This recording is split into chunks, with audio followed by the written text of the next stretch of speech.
Kalangwa ya wangu era omu kubadde bawagira ddala era abakyawagira Moses Kalisa Kalangwa era nkakasa ffe twafunye obuwanguzi ku kifo ky'omumyuka wa ssentebe owa NRM mu Buganda. Ntwala omukisa guno okuvumirira ebikolwa ebyokuleeta obusosoze mu mawanga wakati mu kalulu ka NRM. NRM yasalawo nti omumyuka wa president owa Central Region Buganda alondebwa Uganda yonna. Nga naffe bwe tulonda owa Western, bwe tulonda owa Northern, bwe tulonda owa Kampala n'owa Eastern, naffe Uganda yonna etulonda. Okuleeta obusosoze mu mawanga kyekimu ku byatwala gavumenti eno mu nsi kwongereeta obwenkanya. Abantu bonna abakikozesezza bavodde ekibiina kya NRM enkola y'obubbi bw'obululu gye twalabako eri mu byalo. Twali tumanyi pulezidenti bw'anaabeerawo musajja mukulu ng'akanudde bw'ati amaaso tanga odo yajja kubeera wansonyi tabba obululu nga babadde abubba eri wansi. Naye nga pulezidenti waali ate yabbye buno n'akulukunala. Western bakaaba, Northern bakaaba, musajja wattu akaaba, ffe ab'Akalangwa situgenda kukaaba, tugenda kwerangira ku buwanguzi bwe twafunye.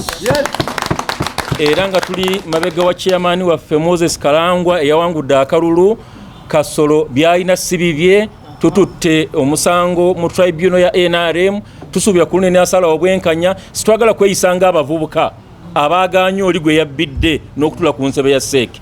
Tweyisizanga abantu abakulu naye eyabbye ebyaffe abikomyewo mangu bya Moses Kalangwa.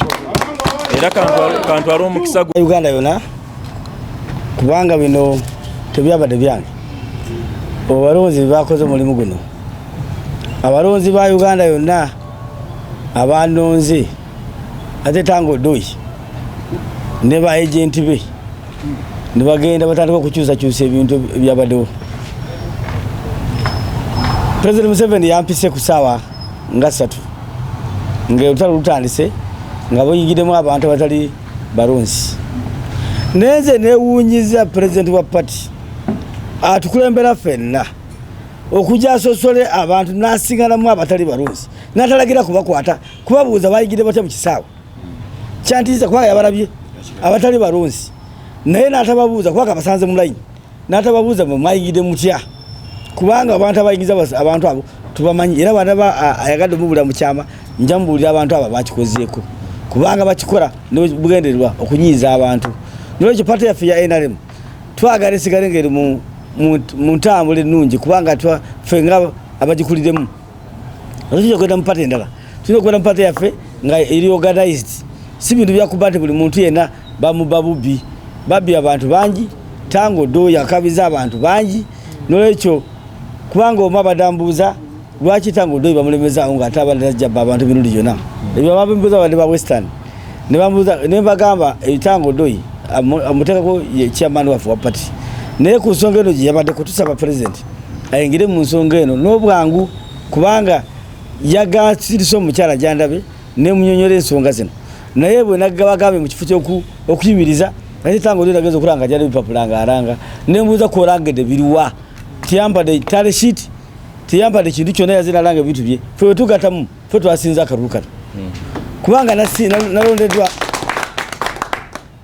regioni zonna ne president Museveni gyava nasinze entire Ankole nensinga Kigezi nensinga mu West Nile diaspora nengisinga abantu wonna nenzija nga nsinga nenewuunya okusaawa nga 8-9 zisembera tango ndo nataka kwetala nimuga biki byoliko ngenda okulaba aduka agende eri mulango alinga garubabuzabuza bwana tuseyo nimulemerera ekyabadde muteeso omusajja najja ayimbula abantu bajje balonde nga sibalonzi bateeso abayayi abateeso bagamba si bantu bafi naye omusajja yabadde akulira erijo nayo mukulondesa ne mugamba kiki ekiriwo abantu bagambe abantu balisi bantu baabwe bajjemu omusajja n'abalemezaamu naye kyamukama bwe yabalemezaamu nga teffe tulina bangi nnyo okusinga abooli bwe yatuuze wakati n'abala ne babala abaffe ne babagamba nti abo bangi ne babaleka nga 318 obwaffe bwatuwadde ngati twafunye obululu kumpi 5 n'okusoba mu Teso oli bamu obululu byawata 29 kati ndikula mu bamu 3 tewali agenti wange yasayininze mu Teso tewali agenti wange yasayininze mu Mulango erango tebasayininze baganye ngamaze okukyusa ebintu byawo n'olwekyo tusaba President Museveni ebintu bino bya NRM obutayuza mu kibiina kyaffe kwa kibiina kyaffe si kya muntu omunga naye bwabyogera fe tukibiina kyaffe ngaffe bananyini kyo tusaba abantu ababadde mu kintu kino kyonna obuwanguzi obukomyewo nga abamu bakyogera. My name is Kalangwa Moses, Kayunga District. I have been the chairperson of NRM for the last 25 years. I have stood on this position of vice chairperson of NRM. This is my second time. I'm requesting my voters to remain calm because the chairperson of the party, national chairperson, is aware of this. But we are requesting him to take this thing which you have quarreling for it for since yesterday up to now, to take it as a serious matter. Because the voters across the country, they voted for me. Today when I went to Kololo, there were almost people crying, calling me. Some of them are crying. So now we are requesting President Museveni to enter in this matter immediately as our national chairperson. Because we cannot wait for this. Somebody to go and start announcing someone who didn't win. It is not correct. Now, we are going to put our petition immediately and to look into after him. And we don't want the man called Barata. Because we have seen Barata, it seems also is among of the thieves. Yesterday he came. He came on the table of Tango. I asked him, what are you doing, Barata? Tell me. That Mzee said me. Barata is among of the thieves who wanted to cheat us. Again, another one called Chiwanuka. Say, what? Attorney General. He was also involved in this. That I'm not a Muganda. These were not voting about the trial. It wasn't a kingdom. In my place in Kayunga, we have Mugerere. We're not voting. Kabaka said it's Mugerere, our place. I am a person of Kabaka also. So you cannot say that I'm not a Muganda because we say Anthony General and what. This, I got my votes, not for Anthony General looks for my votes. So now I'm requesting some chairpersons who supported me to have a word if they agree with it, if no. President Museveni tumusaba ekintu kimu nti tribunal gye tugenda mu kye tutwala Barata gy'abeera ate mubi yabadde ku desk nga batukyusa musiri Muganda ng'akolagana n'omwami bamuyita Kiriwa Kiwanuka. Nze simutya kubanga sisula mu makage, nina amaka gange, mbadde ssentebe wa NRM mu myaka 25. Kiriwa Kiwanuka mulabe wano juzi bamulozi talina constituency nondeddwa Uganda yonna nina abantu abanonze ate ba leaders nze ba hooligans. Kiriwa Kiwanuka talinamu muntu yali amulonze balonda buno ne baletawo.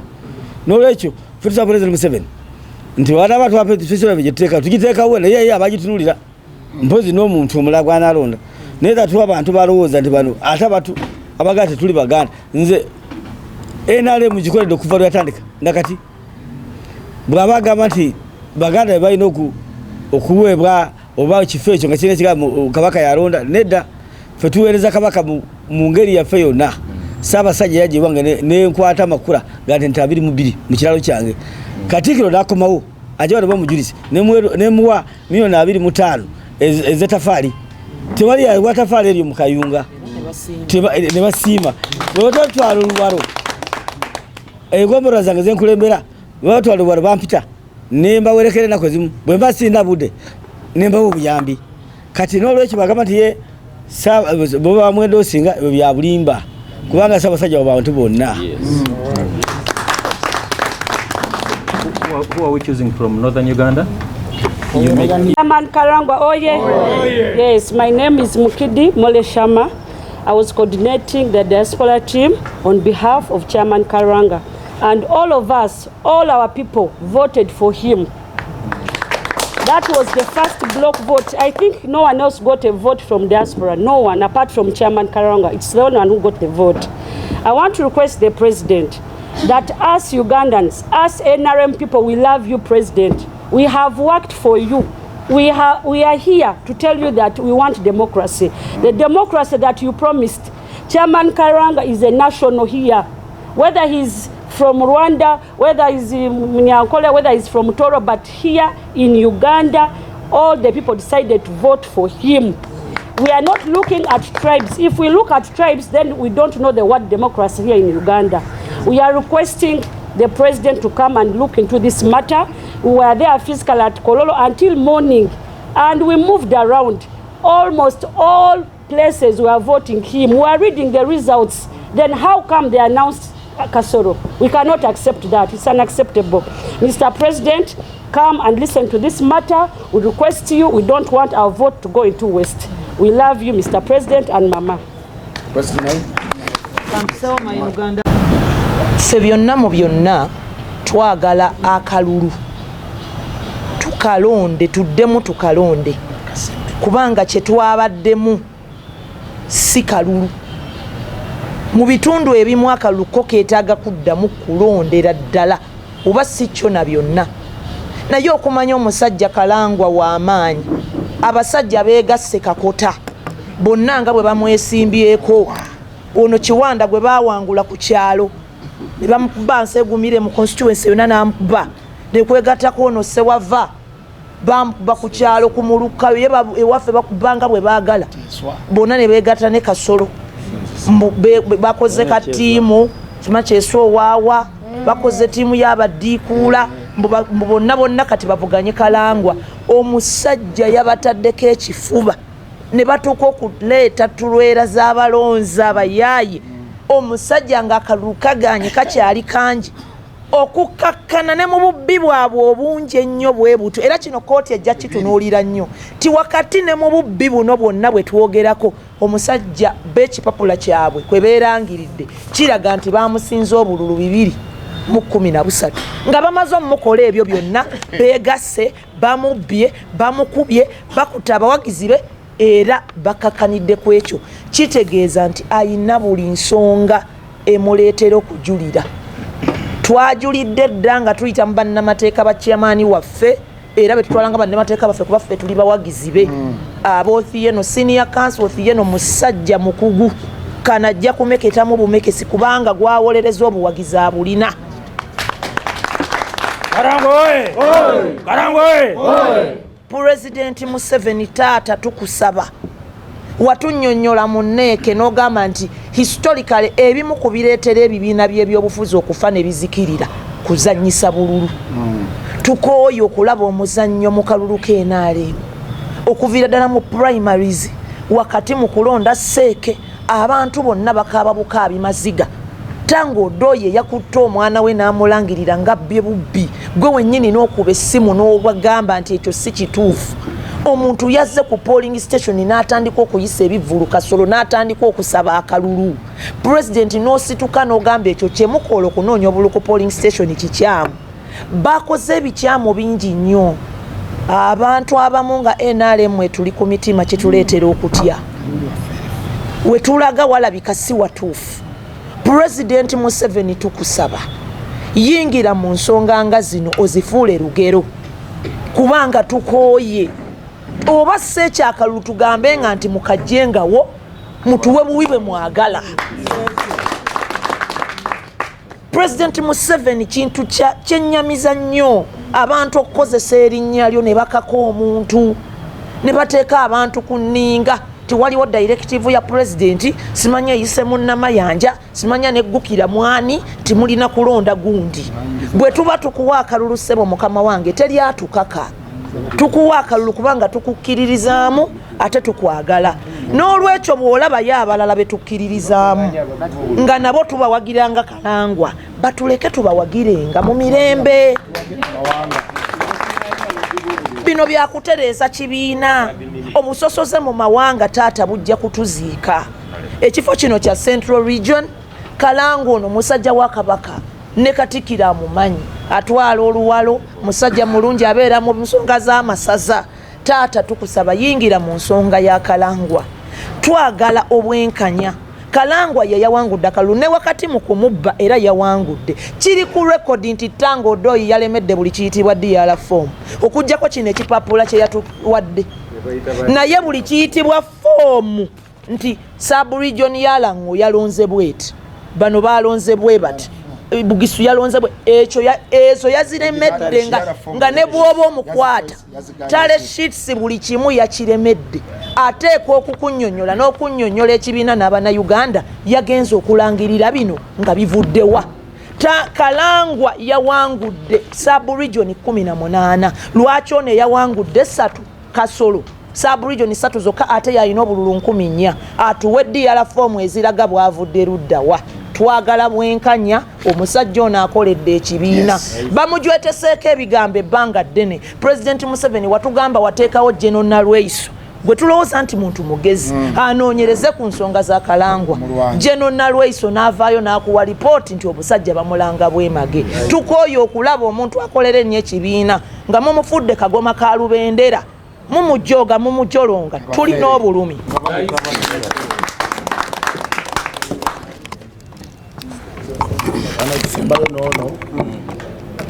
NRM chairperson Arua District and the regional coordinator for Chairman Kalangwa.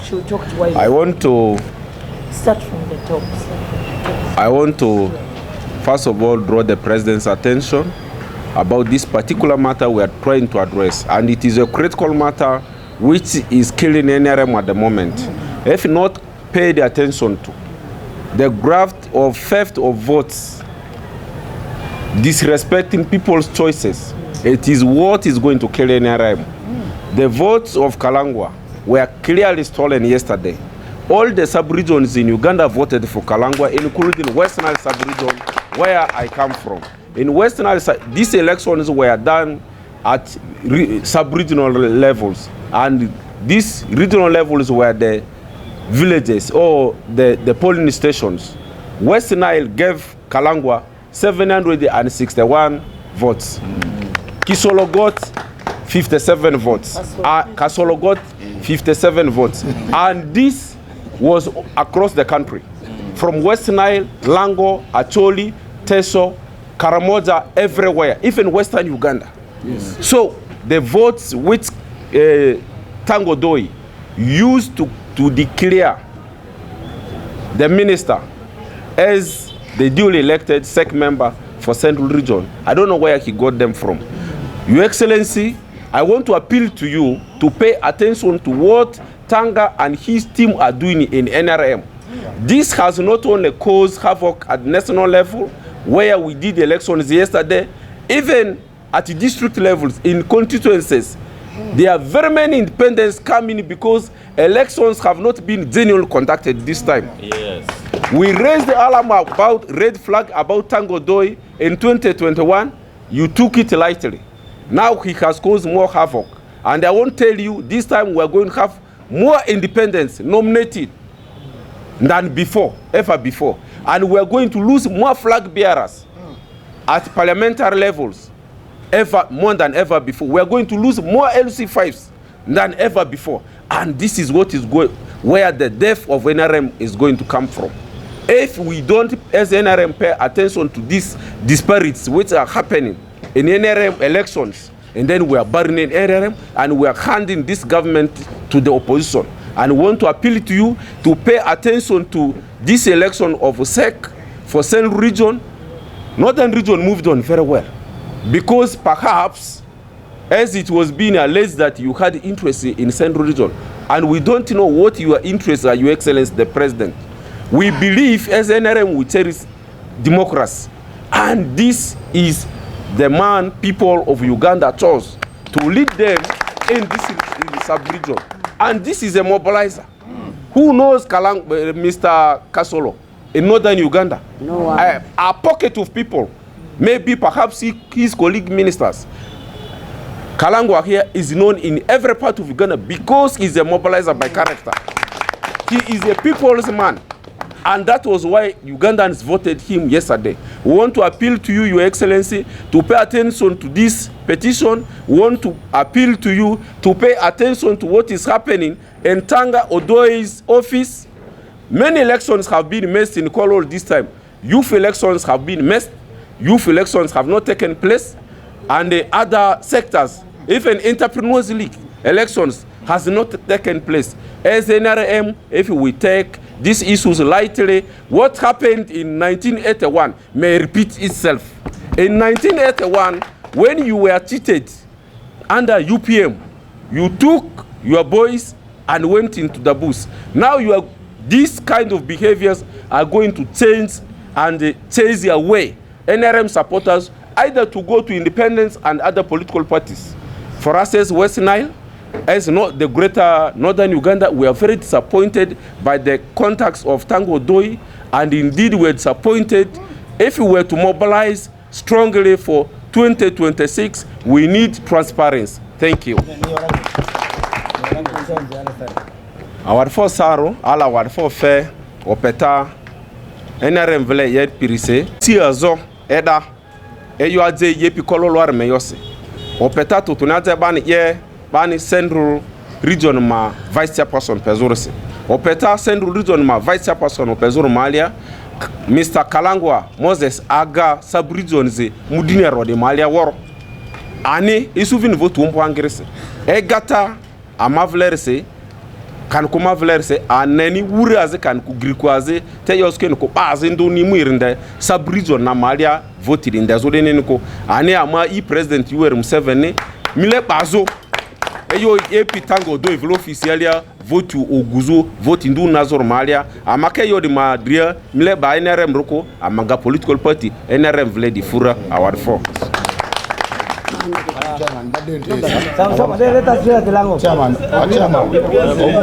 Lango have just 1 minute. One. No. Let you talk for 1 minute. Chairman. Yes.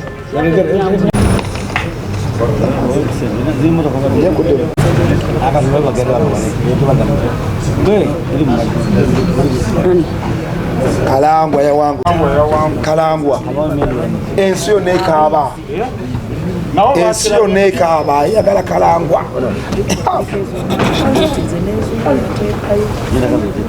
Oba tutya kaluka Kalangwa. Oba tutya president kaluka Kalangwa. Kama kumi.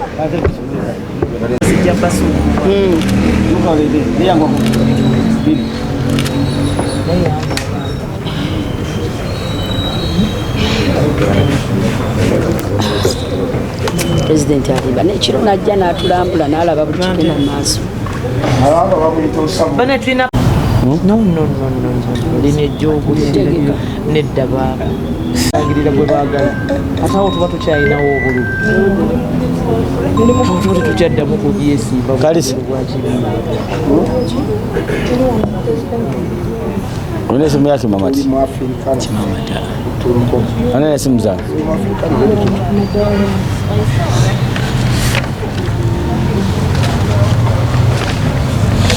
Isoma mufuni. Sina. Takwata. Niza walde bwaganti wali.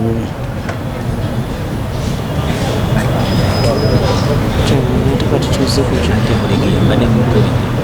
Nagamba ati. Bulege. Koroka na nomwami yali ku nsonga. Oyingira jangu direct wano mu Makuti. Chataga si chikuru. And then when you speak, you also speak what's your position in the NRM. Because when you say I'm so and so, you have to speak. NRM Jew. NRM oye. President Museveni Jew. Delegates Jew. Chairman Kalangwa Jew. The people's choice Jew. First of all, congratulate Chairman Moses Kalisa Kalangwa upon his landslide victory as the Vice Chairman of the NRM Central Region. All the sub-regions, the sub-regions in NRM are about 21 or 22. He won 18. The people showered him with votes. The people trusted him. What you heard Tanga saying out of his mouth was a name of somebody that he connived with to cheat the duly elected candidate. Who is here? Moses Kalisa Kalangwa.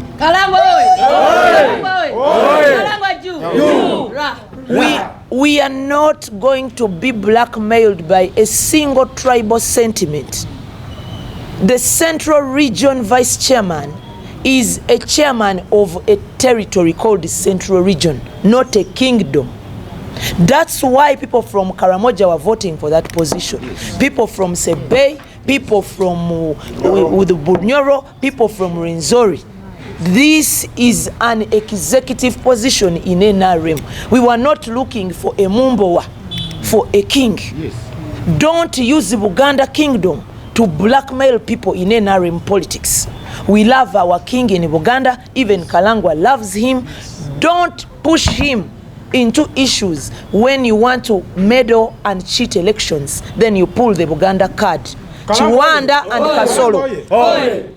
Chiwanda and Kasolo, that is unacceptable. It is something that the delegates refused. You have been tribal from day one, you Kasolo of this world and Chiwanda. But the delegates refused. People still voted for Kalangwa. You went ahead and formed a marriage of convenience. 4 losers. You married each other and formed a certain convenient situation that you have formed a coalition. All of you have been abusing each other every day. You only formed the coalition when you realized that the man that you have been demeaning was very strong. Very strong. You still cheated him, but you failed to defeat him because he won. He won. Tango Doi. You know it in your heart of hearts that Kalangwa Moses is the winner of this election. Yes. We have already petitioned the NRM tribunal through our lawyers, Othieno and Company advocates. Counsel Othieno is a senior. He will manage. This is a very obvious case. We have a good case because this man won the election. Go to West Nile, they are singing Kalangwa. Go to Sebei, go to Eastern Region, go to Western Region, go to Bunyoro, go to Teso, go to Lango, go to Chigezi. The man won everywhere. President Museveni, your name was being used in this election. People were intimidating delegates. Namayanja and what have you, telling people that you have directed us to vote for Kasolo and what have you. President Museveni, when we are voting for you, nobody forces us. We vote for you because we believe in you and because we love you. Yes. So similarly, if we believe in Kalangwa, if he's the one that has been there for us in good and bad, the man is a senior mobilizer. In by-elections, Kalangwa is the first person to report. Everything to do with NRM in every district, the man gives himself his whole selflessly. So it was very disturbing when we heard that now we must vote on directives. That, if it is not true, please, Your Excellency, come out and stop people from using your name to intimidate, to duress voters. Fortunately, still voters didn't listen. They still voted for Kalangwa. So the issue here is we have a man that won the election and was cheated, and we are not going to accept. Kasolo, you know you didn't win the election. Even when you were declared by Tanga, the entire Kololo went into coldness. People were so unhappy. Apart from the Bayani, President Museveni, your theme this time in the election is protecting the gains. You're not going to protect any gains if this is how you manage people.